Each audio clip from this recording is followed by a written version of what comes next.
#Ask Dr. John Watson type చేసి మీ questions అడగండి, తప్పకుండా రిప్లై చేస్తాను. సతీష్ నీలపు, సార్ నేను ఒక మర్చెంట్ నేవీలో సీమెన్, నేను హెయిర్ ట్రాన్స్ప్లాంటేషన్ చేసుకోవాలి అనుకుంటున్నాను. ఒకవేళ చేసుకుంటే షిప్లో సీ వాటర్ హార్డ్ వాటర్ కదా, ఏదైనా ప్రాబ్లం ఉంటుందా? Please reply sir.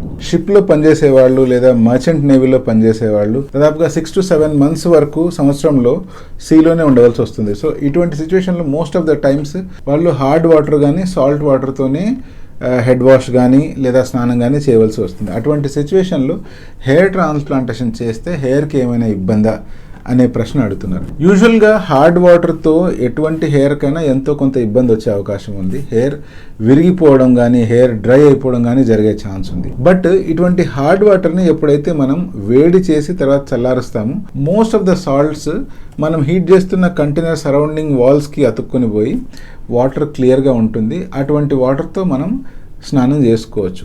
లేదా ప్రత్యేకించి హెయిర్ వాష్ చేసుకోవడానికి కొంచెం మినరల్ వాటర్ అంటూ తీసి సైడ్కి పెట్టుకొని అటువంటి వాటర్తో హెడ్ బాత్ చేస్తే ఇంకా మంచిది.